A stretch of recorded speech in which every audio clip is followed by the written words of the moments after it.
भाजपा के वरिष्ठ नेता, बिहार विधानमंडल के भाजपा के नेता एवं बिहार के यशस्वी उप मुख्यमंत्री माननीय श्री सम्राट चौधरी जी उपस्थित हैं। साथ ही भाजपा के प्रवक्ता श्री धनंजय गिरी जी उपस्थित है। अब मैं माननीय श्री सम्राट चौधरी जी से विनम्र आग्रह करता हूँ इस प्रेस वार्ता को संबोधित करें। माननीय श्री सम्राट चौधरी जी नमस्कार। इस प्रेस कॉन्फ्रेंस में उपस्थित मीडिया के सब प्रभारी जी, हमारे प्रवक्ता धनंजय गिरी जी, सभी मीडिया के साथीगण, आज मैं धन्यवाद देना चाहता हूं देश के यशस्वी प्रधानमंत्री आदरणीय नरेंद्र मोदी जी को, आदरणीय गृह मंत्री अमित शाह जी को, बिहार के लोकप्रिय मुख्यमंत्री नीतीश कुमार जी को, हमारे पार्टी के राष्ट्रीय अध्यक्ष जेपी नड्डा जी को, आदरणीय केंद्रीय मंत्री जीतन राम मांझी जी को, आदरणीय केंद्रीय मंत्री चिराग पासवान जी को, आदरणीय सांसद उपेंद्र कुशवाहा जी को और सभी लोगों, जिन लोगों ने आदरणीय राजनाथ जी, नितिन गडकरी जी, योगी आदित्यनाथ जी, कई राज्यों के मुख्यमंत्री, उप मुख्यमंत्री और कई एनडीए के साथी बिहार आए और सबने बिहार के उन्नति के लिए, विकास के लिए एनडीए के पक्ष में प्रचार किया और बिहार की जनता का जो स्नेह प्यार मिला, इसके लिए मैं सबको धन्यवाद देता हूं। आज 5 बजे तक प्रचार है, परसों मतदान है और पहला जो फेज का चुनाव हुआ उसमें लगभग 100 सीटें एनडीए के खाते में आ रही है और लालू जी के परिवार का कोई व्यक्ति चुनाव नहीं जीत रहा है। ये 2010 को रिपीट करने वाला स्थिति है। तो मैं पूरे एनडीए और पूरी बिहार की जनता को भी धन्यवाद देता हूं कि स्नेह प्यार आगे भी मिले, दूसरे फेज में भी थम्पिंग मेजॉरिटी से एनडीए को जिताने का काम करे, यही आग्रह भी करना चाहता हूं। और जब हम लोग रैलियों में जाते थे तो यह स्पष्ट लगता था कि बिहार में लालटेन युग समाप्त हो गया।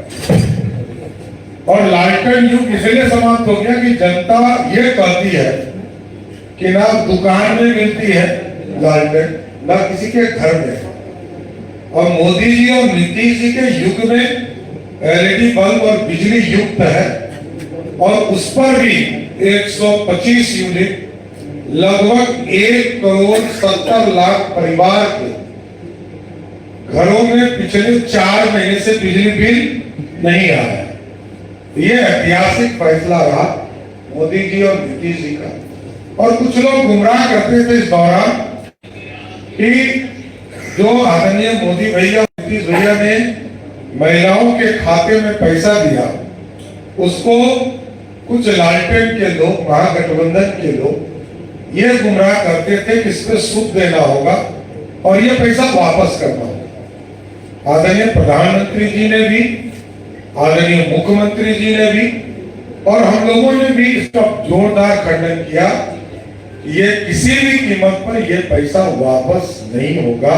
जिनके खाते में गया ये पैसा उनका हो गया। और कई बहनें आकर मिली जिन्होंने कहा कि हमने बकरी खरीदा, हमने सिलाई मशीन खरीदा, हम छोटा रोजगार शुरू कर रहे हैं, हमने दुकान खोला। ये ऐतिहासिक फैसला है। इसलिए एनडीए ने युवाओं के लिए रोजगार की चिंता किया, महिलाओं के लिए उनके रोजगार की चिंता किया, उनको उद्यमी बनाने का शुरुआत किया।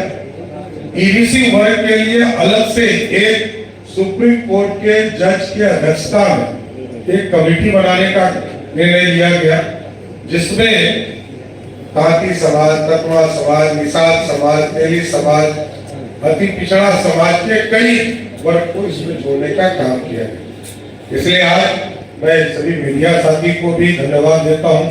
परसों मतदान होने वाले हैं और जिस तरह प्रचार अभियान एनडीए ने चलाया, सबका समर्थन मिला, सबका सहयोग मिला, जनता का भी समर्थन मिला, जनता तक हम अपनी बातों को पहुंचा पाए। इसलिए मैं सबका शुक्रिया भी करता हूं, धन्यवाद भी देता हूं कि आगे 11 तारीख को जो मतदान होगा उसमें पंपिंग मेजोरिटी से फिर से एनडीए को जिताने का काम कीजिए। धन्यवाद। वीवीपैट के हजारों पर्चियां बिखरे मिले हैं, इस पे क्या कहेंगे सर?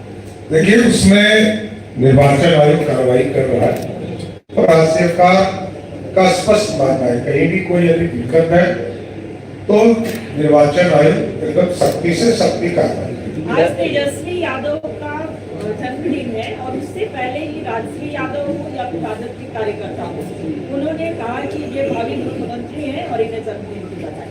देखिए, जन्मदिन की बधाई तो सबको देनी चाहिए, इसमें कहीं तो मत नहीं, लेकिन ये लोकतंत्र है, राजतंत्र नहीं। उनके आदरणीय पिताजी लालू प्रसाद जी जो पंजीकृत अपराधी हैं, वो स्वयं कहते थे कि रानी के पेट से राजा नहीं पैदा होता। ये लोकतंत्र है, इसलिए लोकतंत्र में जनता तय करती है कि राजा कौन। अभी कांग्रेस नेता ने कहा कि वर्तमान में उप मुख्यमंत्री अपने सामान को पैक करने में लगे। पवन खेरा ने बोला और इनको बेचारे को कहा क्या पता है, बिहार का लोकतंत्र है।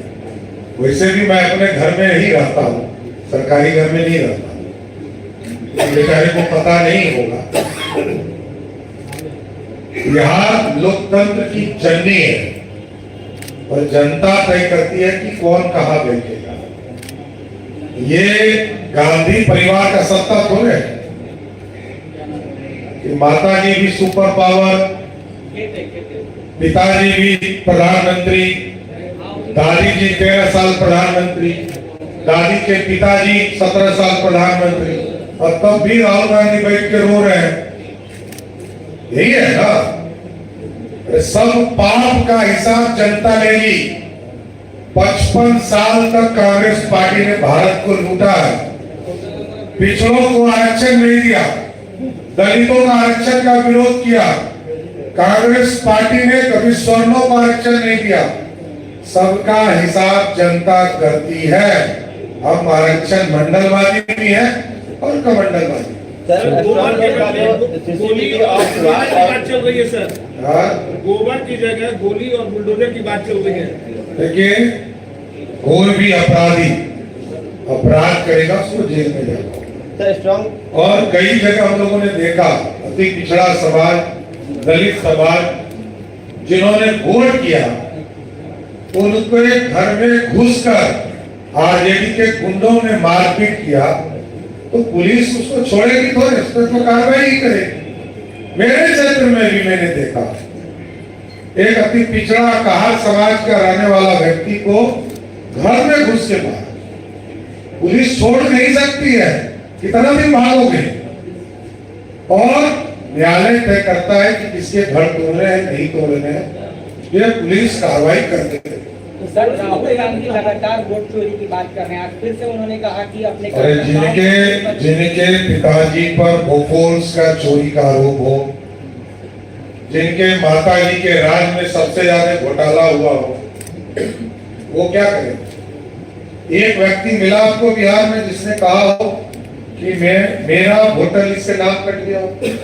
आप बताइए। अगर वो भ्रम फैला रहे हैं तो चुनाव आयोग, अरे आप बताइए तो।